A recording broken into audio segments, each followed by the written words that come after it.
민주당 집권 이꼴 집값 상승, 이게 약간 공식처럼 되어버렸거든요. 근데 문제는 이번 정부는 약간 다른 포인트가 있다는 거예요. 무주택자들은 전세를 살려고 했을 때 전세가가 빠르게 오르고, 월세를 살려고 했을 때 월세가 너무 많이 올라서 생활의 퀄리티가 떨어진다라고 하면 내 집 마련을 적극적으로 고민해볼 필요가 있다는 거예요. 갈아타기 하실 분들은 애매한 입지에서 애매한 입지로 옮기시는 분들이 있거든요. 그거는 저는 추천드리지 않아요. 지금 상황에서 1주택자라면 고민이 많으실 수 있는데요.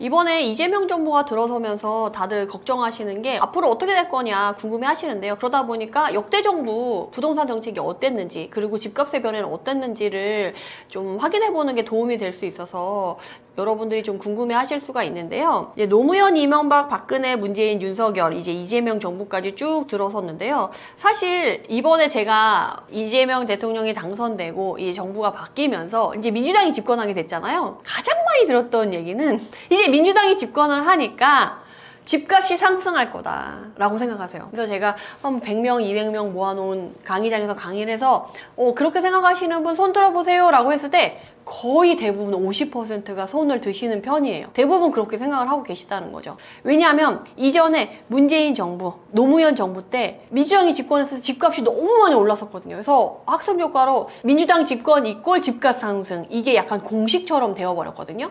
근데 문제는 이번 정부는 약간 다른 포인트가 있다는 거예요. 어떤 포인트가 다르냐? 바로 이제 노무현 정권이 들어섰을 때는 이전에 김영삼, 김대중 정권을 지나서 IMF 이후에 집값이 너무 급락하니까 집값을 어떻게든 살리려고 부양정책을 엄청 쏟아붓고 나서 쏟아부었는데도 바로바로 해소가 안 돼서 끊임없이 활성화 정책을 펼치고 해서 이제 집값이 막 오르려고 한 그런 부분이 있었는데, 그렇게 막 올라서 이제 막 활성화되려고 하는 시점에 정권을 이양받은 거예요. 그러니까 집값이 상승하는 그 시점에 받았고, 또 집값이 막 떨어지려고 하는 거를 상승으로 갑자기 이게 반전시키기에는 큰 흐름을 딱 바꾸려면 정말 큰 에너지가 필요하거든요. 그래서 활성화 정책을 그렇게 많이 펴서 올렸는데 다시 이걸 너무 많이 올라가니 다시 좀 안정화하려고 했을 때 또 그만큼의 큰 에너지를 넣어야 되는 부분이라서 시간이 빨리빨리 그게 적용이 되지 않는다라는 거죠. 그래서 노무현 정권이 들어왔을 때 집값이 급등하고 있는 시기에 정부가 들어섰고, 종부세를 최초로 도입하고, 대출 규제로 DTI도 도입하고, 재건축 초과이익 환수제로 규제도 하고, 분양권도 규제하고, 정말 노무현 정권 때 새로 생긴 규제 정책들이 많죠. 특히나 세금적인 부분, 수요를 억제하는 이런 부분들이 좀 많았었는데, 그럼에도 불구하고 다들 알고 계시죠. 노무현 정권 때 집값이 상승했어요. 문재인 정권도 마찬가지예요. 이 시기를 보면 노무현 정권이 2003년도부터 2008년도에 집권을 한 거거든요. 이때가 2006년도에 버블7이 있었던 시기잖아요. 1998년도에 IMF가 터지고 나서 집값이 정말 급락하고 힘들 때 올라와서 이제 경제가 활성화되는 시점에 올라온 거고, 문재인 정부 또한 이제 글로벌 금융위기가 2008년도에 왔는데 2008년도에 금융위기가 오고 집값이 2012년까지 쭉 떨어지게 돼요. 그러고 나서 2013년부터 회복이 되기 시작하는데 이때도 부동산 분위기가 좋지는 않았어요. 그래서 박근혜 정부가 정말 그때 제일 많이 나왔던 키워드가 뭐냐면 하우스 푸어 라는 단어가 2012년, 13년에 많이 나왔었거든요. 그래서 이제 집을 좀 사줘라, 세금 규제를 많이 완화하겠다라고 해서 취등록세도 조금 면제를 해주거나 감면시키거나, 이때 가장 핫하게 나왔던 정책이 2013년 4월 1일에 나왔던 양도세 한시적인 면제, 이거였어요. 1가구 1주택자 집을 사주거나 미분양 주택을 사거나 하면 양도세를 5년 동안 안 내게끔 하는 정말 강력한 한 방을 날려요. 그 다음부터 이제 집값이 좀 상승하기 시작하면 부동산 시장이 좋아지는데, 그렇게 2013년부터 17년까지 가다 보니까 이제 상승 쪽으로 흐름이 가다 보니까 문재인 정부가 2017년에 들어서게 되는데, 그때는 이미 이제 집값의 상승에 이 흐름이 크게 형성된 상태에서 받은 거예요. 그러다 보니까 아무리 규제를 해도 바로 이 반응이 나타나지 않고, 이후에 문재인 정부가 끝나고 윤석열 정부가 들어서면서 글로벌적으로 인플레이션 위기가 오면서 이제 집값이 쭉 빠지게 되는 거죠. 이게 규제 정책을 잘 써서 빠진 게 아니고 윤석열 정부가 새로 들어와서 뭔가 잘해서 빠진 게 아니거든요. 흐름이 바뀔 수 있는 큰 틀이 있었다라는 거죠. 그런데 문제는 이재명 정부가 들어섰을 때는 그럼 집값이 막 상승할 때 정권을 이양받은 부분이 있냐라고 확인해 볼 필요가 있는데 사실 지금은 그렇지 않다는 거예요. 서울의 핵심 지역, 정말 강남 3구, 마용성, 서울의 10개 지역, 그리고 서울 수도권을 끼고 있지만 서울시장과 흐름을 같이 하는 과천, 성남, 뭐 이런 주요 지역들만 집값이 빠르게 상승하고 있고 거기만 뜨거워요. 그런 상황에서 이재명 정부가 들어서는데 그럼 이게 부동산 시장의 전체적인 상승이고 대세 상승이고 정말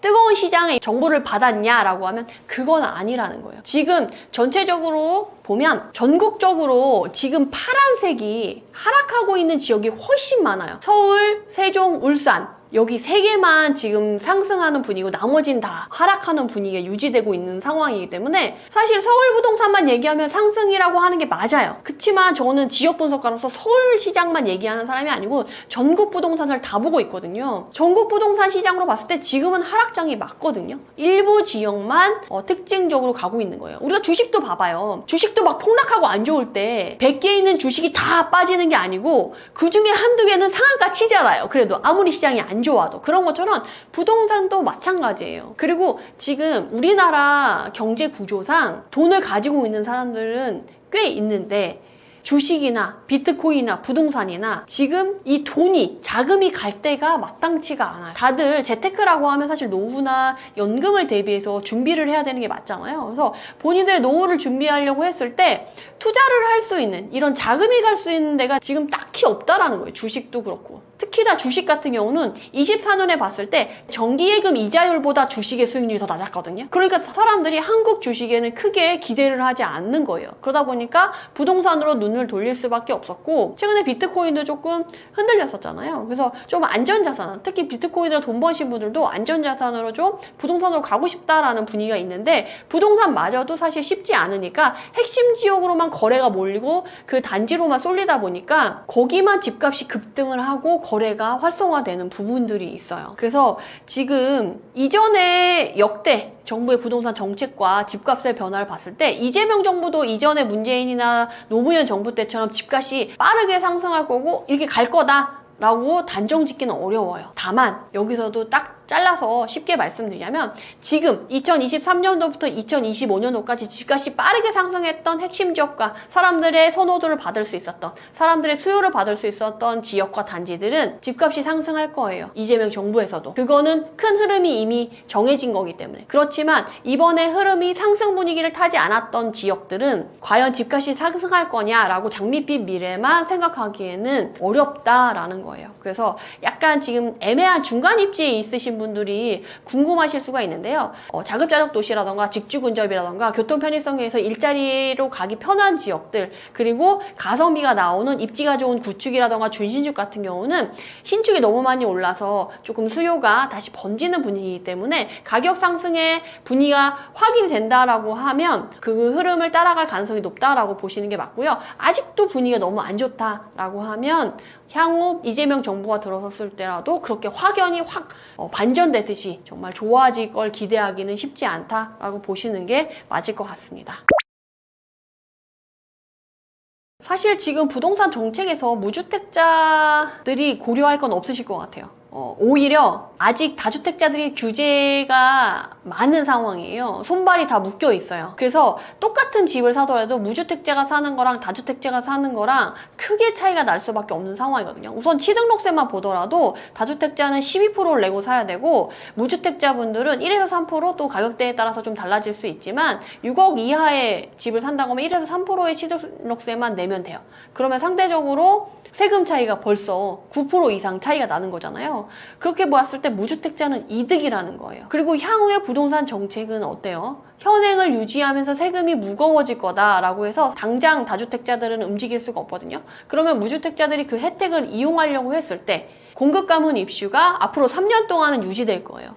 전세가가 빠르게 상승할 수 있고 월세가가 상승할 수 있는 가능성이 상당히 높은 구간이라는 거죠. 그렇게 했을 때 무주택자들은 전세를 살려고 했을 때 전세가가 빠르게 오르고 월세를 살려고 했을 때 월세가 너무 많이 올라서 생활의 퀄리티가 떨어진다라고 하면 내 집 마련을 적극적으로 고민해 볼 필요가 있다라는 거예요. 그리고 지금 절대 인구 감소 이슈라던가 초양극화 이슈 때문에 가격이 빠르게 올라가는 지역과 단지들은 내가 이후에 돈을 벌어서 진입해야지 라고 했을 때 너무 내가 봤던 가격과의 간극이 많이 벌어져 있을 수 있어요. 그렇기 때문에 내가 지금 살 수 있는 상황이었는데 이후에는 살 수 없어질 수 있기 때문에 내가 핵심 지역, 지금 23년, 24년, 25년에 가격이 많이 움직였었던 지역과 단지를 본다라고 하면 제대로 준비해서 내가 이번에 내 집 마련을 좀 해볼까? 고민해 보시는 게 좀 중요하지 않을까 싶어요. 근데 지금 전혀 내가 관심 있는 지역과 단지가 가격이 움직이지 않고 분위기도 좋지 않아.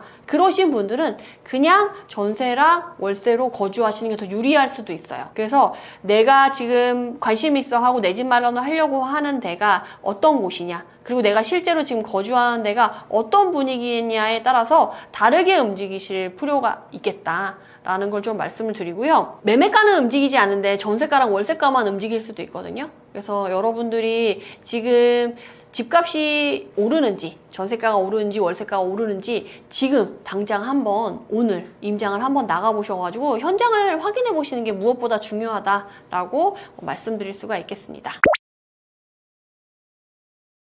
지금 상황에서 1주택자라면 어떤 걸 챙겨야 될까 또 고민이 많으실 수 있는데요. 사실 1주택자라고 하면 가장 많은 고민이 갈아타기거든요. 갈아타기. 내가 지금 살고 있는 집이 있고 내 집 마련해서 살고 있으신 분도 계시고 거주는 안 하지만 그냥 보유만 하고 있는 집도 있을 수가 있는데 둘 다 똑같이 어떤 생각을 하시냐면 저기 핵심역 강남 3구 그리고 저쪽에 마용성이 있는 집은 엄청 많이 오르고 가격도 막 몇 억씩 뛰었는데 우리 집은 지금 몇 년째 거주하고 있는데 최근에 뭐 1, 2천만 원도 올리지 않았어. 다른 집은 막 1, 2억씩 오를 때 우리 집은 막 1,000만 원 정도밖에 안 올랐어.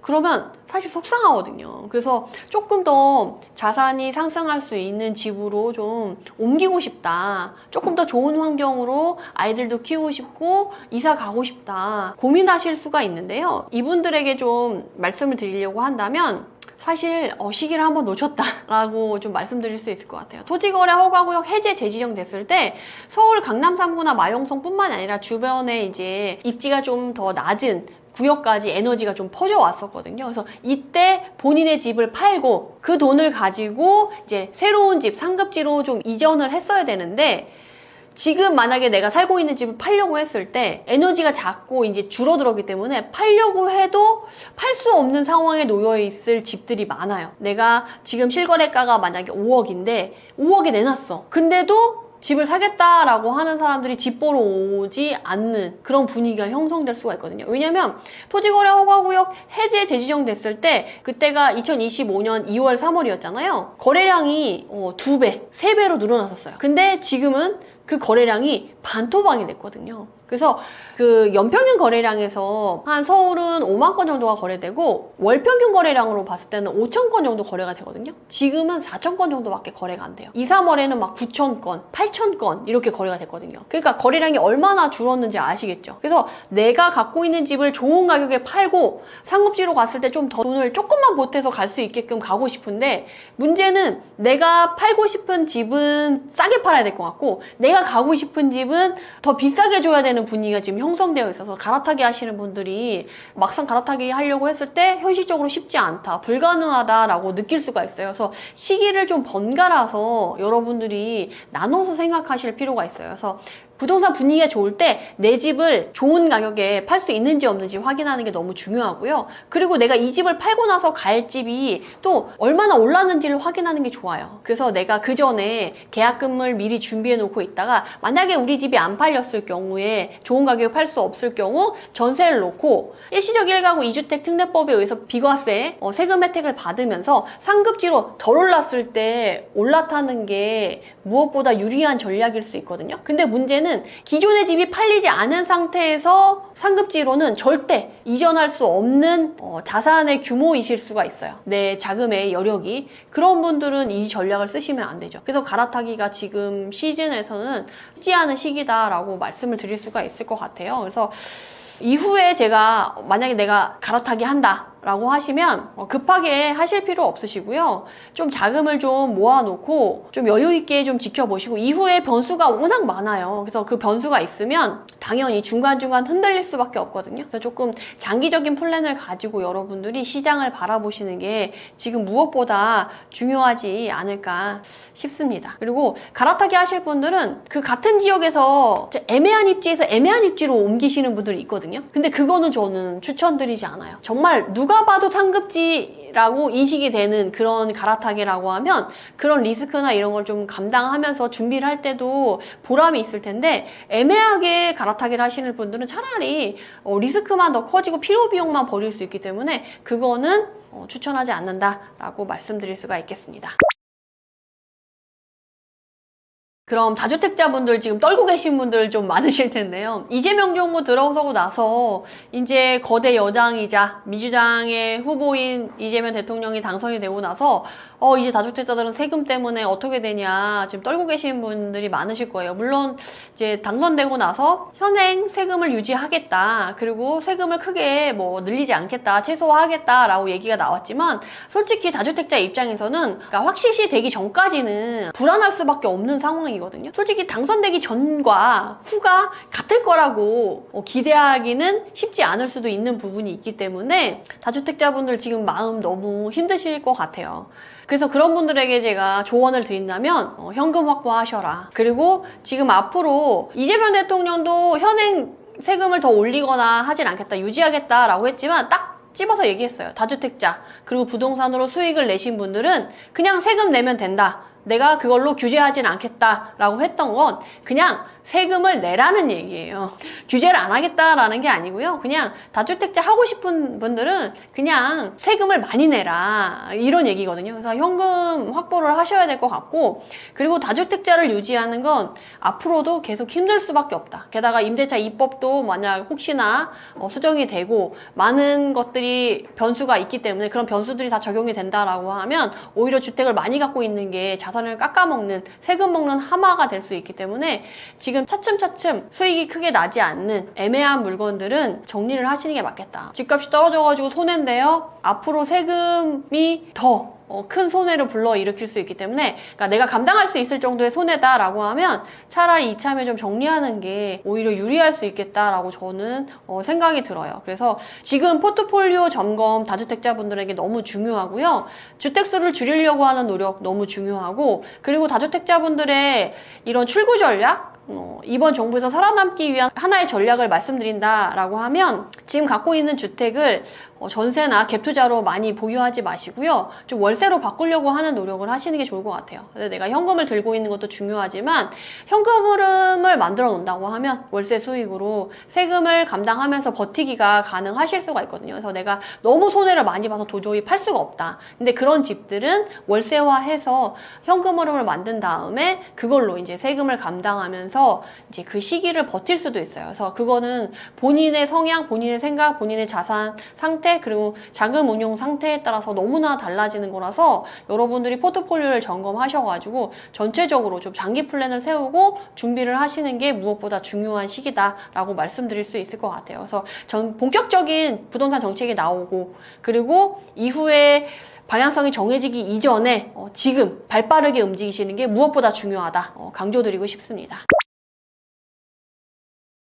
이재명 정부가 들어서서 무주택자건 1주택자건 다주택자건 다들 불안과 두려움이 있으실 텐데요. 아직 부동산 정책에서는 명확하게 나온 것이 없어요. 근데 다만 이제 주택 보유수별로, 포지션별로 이제 포트폴리오를 달리해서 가져가야 되는 상황은 맞고, 지금 서울 집값은 특히나 핵심 지역은 상승할 가능성이 높고 애매한 지역들도 에너지가 좀 퍼져서 갈 가능성이 있어요. 다만 하급지 같은 경우는 계속 안 좋을 가능성이 있어서 본인이 어디에 거주하고 있는지를 확인하는 게 무엇보다 중요하다. 특히나 절대인구 감소 이슈랑 초양극화 이슈가 이제 앞으로 계속해서 크게 적용이 될 거예요. 그래서 본인의 집을 갖고 있는 자산이 가치가 있는지 없는지 판단하는 게 무엇보다 중요한 시기인 것 같거든요. 그래서 본인의 갖고 있는 집, 그리고 본인이 갖고 있지 않다, 전세 월세를 살고 있다, 앞으로 어떻게 대처해 나갈지에 대한 준비가 무엇보다 중요한 시기고, 약간 극단적으로 얘기하시는 전문가 얘기 듣고 불안에 떨거나 너무 두려움만 가지지 않으셨으면 하는 바람 전하면서 이만 마무리하도록 하겠습니다. 지금 서울에서 내 집 마련 고민하시는 분들 정말 많으실 텐데요. 도대체 최소한 얼마가 있어야 지금 내 집 마련 가능한가 고민이 좀 많으실 것 같아요. 지금 당장 내가 보고 있는 집을 사도 되나? 안 사도 되나? 결국 이 고민인데, 이 고민을 하시는 분들은 대부분 밑바탕에 어떤 게 깔려 있냐면, 내가 내 집 마련해서 거주도 편하게 하고 싶지만 나중에 이사를 하려고 했을 때 이 집이 조금 더 내가 산 가격보다 높은 가격에 거래가 돼서 이후에 상급지로 이사할 때 추가적으로 더 추가해야 되는 금액이 좀 적었으면 좋겠다라는 바람을 하게 돼요. 그리고 내가 집을 사자마자 집값이 떨어진다. 다리 뻗고 못 자거든요. 그래서 내가 그래도 집을 사자마자 집값이 떨어지진 않고 최소한 유지, 그래도 이왕이면 상승했으면 하는 바람을 가지고 내 집 마련을 고민하고 계실 텐데요. 서울이 너무 많이 올랐죠. 괜찮은 지역들은. 그리고 생각보다 그렇게 좋은 것 같지 않은데도 가격이 좀 올랐어요. 그래서 서울 같은 경우는 전고점을 넘어서 이미 상승으로 넘어선 지역들이 핵심 지역 내에 많고요. 그리고 서울의 웬만한 지역들은 전고점 대비해서 80~90% 집값이 회복된 지역들이 많아요. 근데 그런 지역을 지금 들어가려고 하면 너무 비싸다라는 생각이 들어서 내가 혹시 꼭지에 사고 이후에 시장이 안 좋아졌을 경우 집값이 떨어지는 거 아니야? 라고 걱정을 하실 수가 있는데요. 지금 우리 2025년 1분기 경제 성장률이 마이너스 0.2%인 거 아세요? 경제는 좋지 않아요. 그러면 경제가 안 좋으니까 앞으로 이런 글로벌적인 관세 이슈도 있고 이렇게 해서 실업률도 높아지고 취업자 수도 고용률도 떨어지고 하니까 앞으로 안 좋을 거야. 그런 근거를 내면서 집값이 폭락할 거다라고 얘기하시는 전문가분들이 있으신데요. 이분들한테도 조금 더 들어가서 얘기를 하면 핵심 지역에 있는 지역과 단지들은 가격이 빠지지 않을 거다라고 얘기를 해요. 그게 이미 지금 우리나라의 집값 구조상 변할 수 없는 부분이에요. 절대인구 감소, 초양극화, 그리고 세금적인 규제, 이 세 가지가 맞물려 있으면서 똘똘한 채로 갈 수밖에 없는 상황이 됐고 수요가 그쪽으로 몰릴 수밖에 없는 상황에서 지금 핵심 지역은 너무 비싼 게 맞아요. 그래서 저는 핵심 지역의 신축 단지 같은 경우 지금 최고가를 찍어서 여러분들에게 사라고 하는 건 권유하고 싶지 않아요. 절대 그건 권유하고 싶진 않은데, 문제는 뭐냐라고 하면, 그러면 앞으로 집값 상승은 그런 핵심 지역만 있을 건데 그런 핵심 지역이 지금 너무 높아져 있고 내가 지금 사게 되면 신고가를 찍어주는 상황이 될 텐데 어떻게 되냐라고 하시는데, 최고의 핵심 지역의 신축이면서 최고가를 찍었던 단지들은 조금 이후에 나타날 변수들의 중간에 출렁출렁하면서 흔들림이 있을 수 있거든요. 그래서 저는 차라리 내가 신고가를 찍어주기보다는 좀 장기적으로 길게 봐서 출렁임이 있을 때, 변수가 발생했을 때, 이후에 변수가 발생할 가능성이 너무 높잖아요. 글로벌적인 이슈라던가 대내적으로 이제 대통령이 새로 당선이 되면서 부동산 정책이 새로 발표가 되면서 많은 변수들이 생길 수 있는 가능성이 있기 때문에 조금 장기적으로 보는 게 좋겠고, 너무 비싼 지역 말고요. 그러니까 23년도, 24년도에는 20억, 30억짜리 단지들이 많이 올랐고 거래도 많이 되고 신고가를 찍어줬어요. 그리고 전고점을 넘어서서 이제 상승으로 가는 거죠. 강남 3구, 그리고 마용성, 그리고 마포 안에서도 아현동, 이런 단지들, 거기 안에 나와 있는 입지 좋은 중심주까지는 가격이 많이 올랐어요. 그렇지만 지금 초양극화 시대라고 했잖아요. 그래서 강남 3구 안에서도 이제 송파를 보면 잠실과 가락동까지는 가격이 많이 올랐고요. 가락동 밑에 지역 같은 경우는 가격이 많이 오르지 않았어요. 특히나 거여마천 같은 경우는 전고점에서 하락하고 나서 거의 많이 회복을 못한 상태로 가고 있거든요. 그러면 지금 거여마천을 들어가야 하냐? 약간 이런 생각이 좀 드실 수도 있는데, 저는 또 그거는 또 추천해드리지 않아요. 지금 결과적으로 초양극화 시대이기 때문에 내가 안전하게 내 집 마련을 하고 나서 마음 편하게 좀 다리 뻗고 자고 싶다라고 하시는 분들은 핵심 지역을 벗어난 지역을 보는 거는 추천드리지 않은데, 그럼 핵심 지역을 들어가려고 했을 때 최소한 얼마 정도의 금액을 생각해야 돼를 여러분들이 고심을 하실 텐데, 서울은 지금 10억에서 15억 사이에 있는 지역과 단지 구역 들이 움직이는 편이고요. 그쪽 단지들의 가격이 좀 꿈틀꿈틀하면서 가고 있어요. 20억, 30억 되는 단지들은 이미 23년, 24년에 많이 올랐고요. 25년에는 조금 가격이 퍼져서 이제 20억 밑에 15억에서 10억 사이에 있는 서울 부동산들이 좀 많이 움직이고 있거든요. 그래서 내가 그쪽 가격대의 단지들을 보고 있다 하시는 분들은 지금 움직이시는 게 맞다라고 말씀을 드리고요. 그렇게 하려고 하면 최소한 자금이 얼마 있어야 되냐라고 하면, 실거주 하려고 하면 절대가가 중요하죠. 절대가는 10억 이상 자금이 있으셔야 돼요. 대출 포함해서, 그리고 대출이자를 감당할 수 있는지를 여러분들이 미리 좀 점검하고 들어가시는 게 중요하고, 만약에 내가 진짜 아직 실제 거주까지 하기에는 돈이 부족해 하시는 분들은 결국에는 갭으로, 전세가와 매매가 차이에 있는 금액, 이 갭으로 미리 사놓고 이따가 돈을 벌었다가 그 돈을 모으면 실거주 해야지 하시는 분들이 있거든요. 그분들도 사실 실거주자예요. 사실 그분들은 실거주자로 생각 안 하고 갭 투자야, 투자자야 라고 조금 매도하는 경향도 있어요. 특히나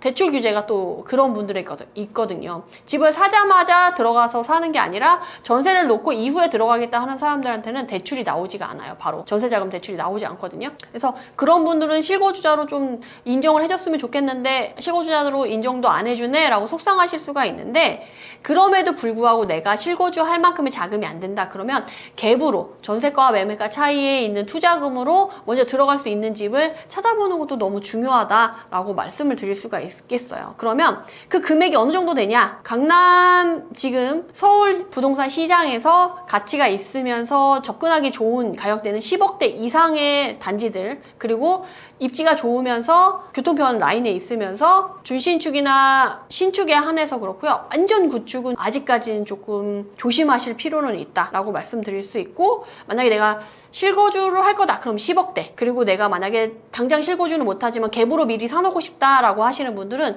최소 4, 5억은 있어야 되는 것 같아요. 제가 사실 조사를 해왔어요. 그래서 그러면 내가 추천할 수 있는 지역이나 단지들을 봤을 때 최소한 어느 정도의 자금이 필요할까라고 봤을 때 공통적으로 나왔던 게 4억에서 5억 정도의 자금은 꼭 필요하더라고요. 그리고 그 이외의 지역들은 지금 당장 들어가기에는 좀 리스크가 있는 단지들이 좀 많았거든요. 그래서 지금 제가 말씀드렸던 가격대에 있는 분들은 지금 좀 열심히 준비해서 으쌰으쌰 해서 올해 하반기 안에 좀 실행을 하시는 게 좋지 않을까 싶습니다.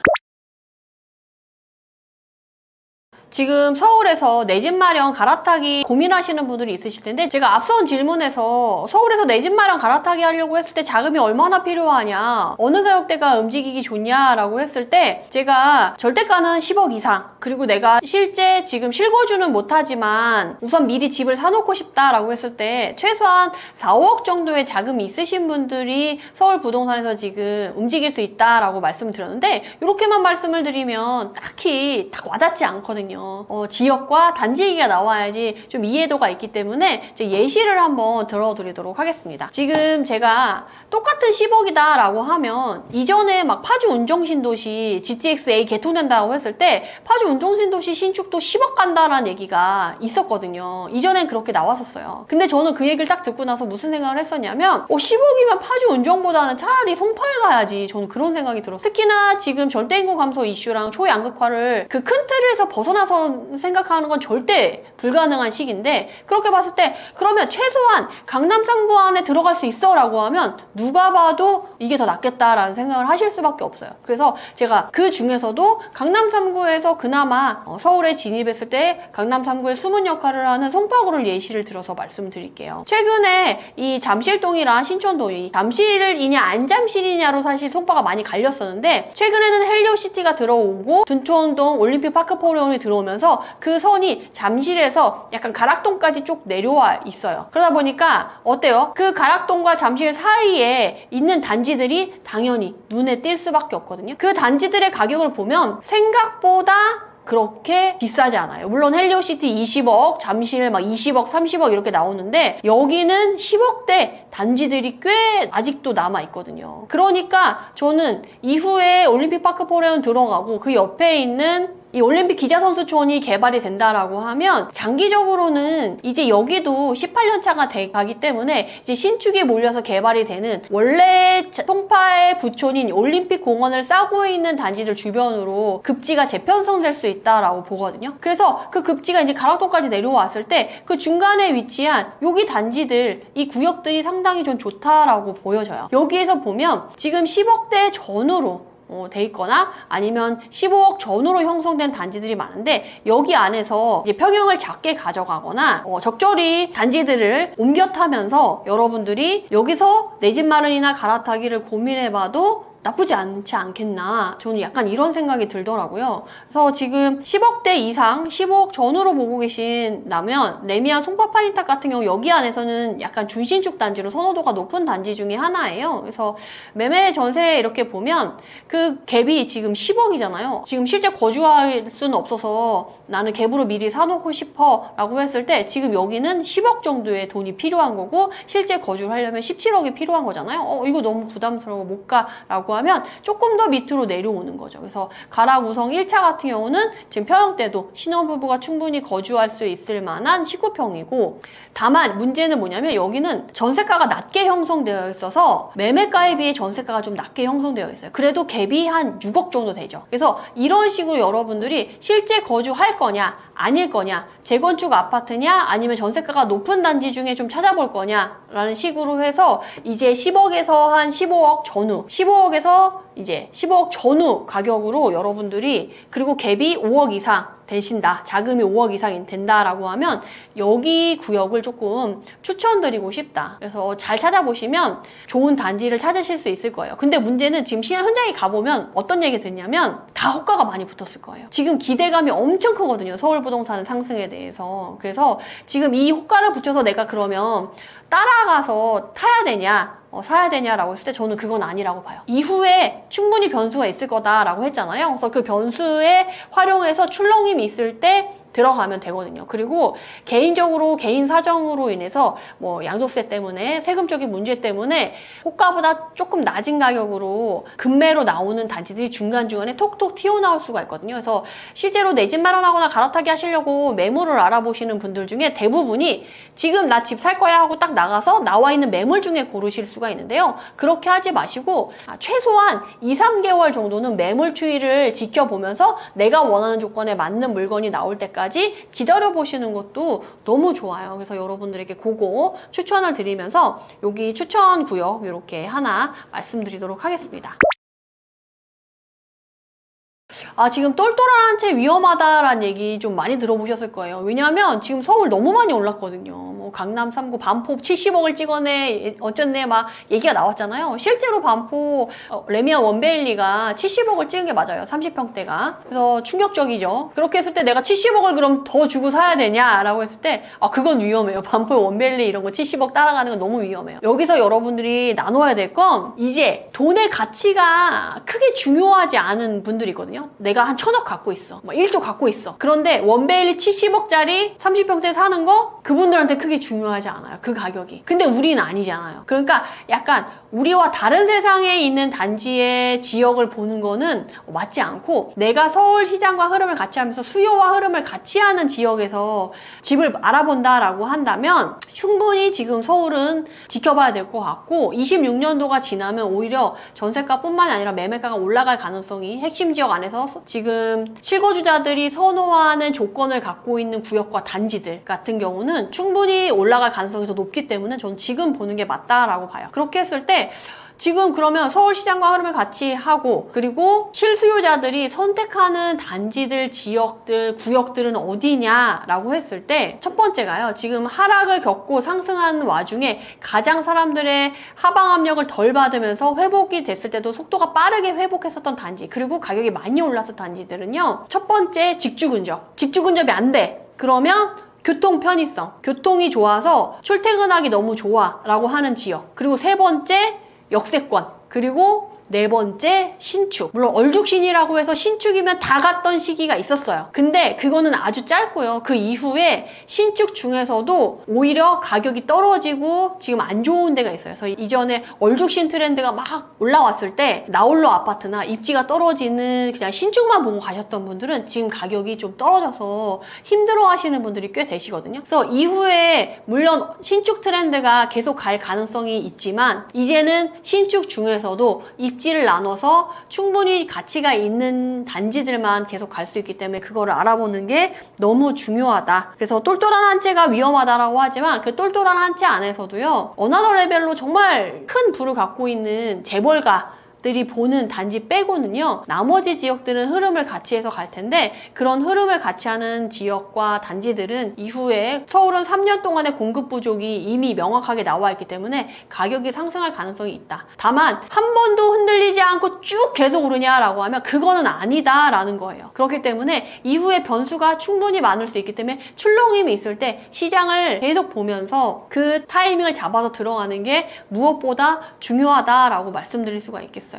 그래서 내가 보면 뭘 알아 막 이렇게 생각하실 분들이 계시거든요. 근데 저는 돈이 없어, 그리고 내가 잘 몰라, 그러면 저는 시간과 노력을 갈아 넣어야 된다고 생각하거든요. 돈 대신에 내 시간과 노력을 들여서 돈을 조금이라도 세이브하고 내 자산을 지킬 수 있다라고 하면 충분히 하실 수 있지 않나요? 그리고 내가 관심 있는 단지에 모니터링을 정말 매일매일 못 가죠. 그렇게 가라고도 안 해요. 그래서 만약에 시장의 움직임이 빠르지 않다 그러면 뭐 2, 3개월에 한 번씩 확인하셔도 되고요. 시장의 흐름이 조금 가격이 올라가지 않고 주춤하다가 올라가려고 한다, 그리고 최근에 좀 거래가 활성화된다라고 하면 이제 한 달에 한 번씩, 또는 내가 진짜 당장 실행을 할 거야 라고 하면 이제 주 단위로 모니터링을 하라고 말씀드려요. 그렇게 했을 때 내가 잘해서 1, 2억 아낄 수 있다, 그러면 여러분들 안 하실 건가요? 다들 하실 거잖아요. 그 정도 노력은. 그리고 난 전문가가 아니라서 몰라 라고 생각하실 게 아니라요, 내 집 하나만 하면 되기 때문에 그 집 하나만 보면 되기 때문에 여러분들이 전문가처럼 그렇게 많은 지식이 필요하지도 않아요. 특히나 이번에 최근 1, 2년간에 돈을 버신 분들은 다 실거주자들이에요. 다주택자들은 다 규제에 묶여가지고 움직이지를 못했어요. 이전에 제가 보여드렸던 그 송파의 잠실 같은 경우는, 잠실에 이제 대장 아파트가 엘리트잖아요. 엘스 리센츠 트리지움인데 그 중에 리센츠 같은 경우는 2022년 하반기에 18억이었거든요. 30평대가. 지금 30억이에요. 근데 그 18억에 산 사람이 누구냐 하면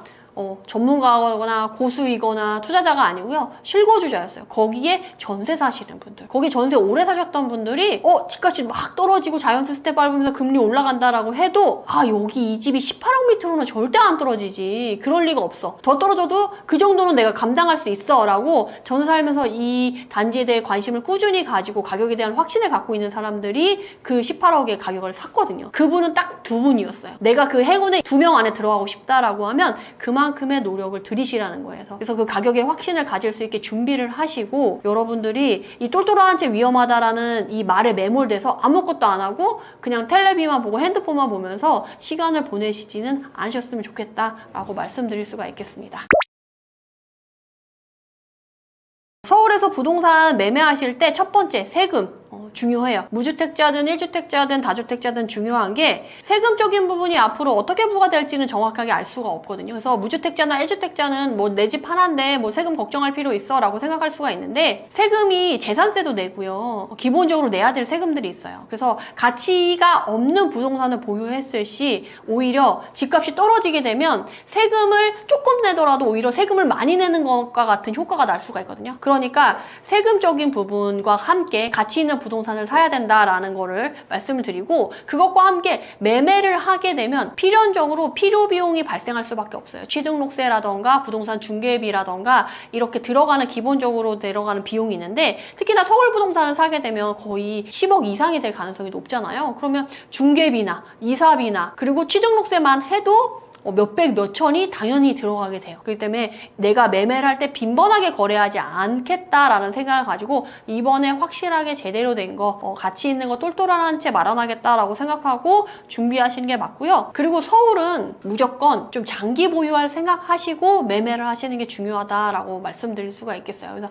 장기 보유해야 세금적인 혜택도 있지만요, 10억 이상 되는 거기 때문에 아까 말씀드렸듯이 필요 비용이 막 들어가요. 매매 한 번 할 때마다. 그럼 매매 한 번 할 때마다 몇 천만 원이 들어가니까 자주 할수록 돈에 대한 비용이 많이 들어가겠죠. 그러니까 한 번에 제대로 된 걸 사고 그 집이 충분히 올랐을 때 사고팔고를 하면서 자산을 일으키는 게 맞지, 빈번히 사고팔고 하는 거는 여러분들에게 크게 도움이 안 될 수가 있고요. 특히나 이재명 정부 들어서 지금 부동산 시장의 에너지가 크지 않아요. 단기간에 막 급등할 수는 있지만 그 단기간 내에 판다. 나 1주택자인데 그러면 1년 만에 집값이 막 올랐어. 그러면 팔고 나다 상급지로 이상하고 싶어. 불가능해요. 1년 내에 팔면 양도소득세가 77%예요. 거예요. 농어촌 특별세까지 들어가고 뭐 하면 거의 80%에 달하는 세금을 내거든요. 수익으로 한 5억, 집값이 급등해서 5억 올랐어요. 80% 세금 내고 5억 중에 5, 8에 44억 내고 1억 수익 봐서 옮긴다고 하면 상급지로 애매하게 이동할 수도 없는 금액이 돼요. 그래서 내가 그 단기간에 상승하더라도 단기간에 움직이기 쉽지 않기 때문에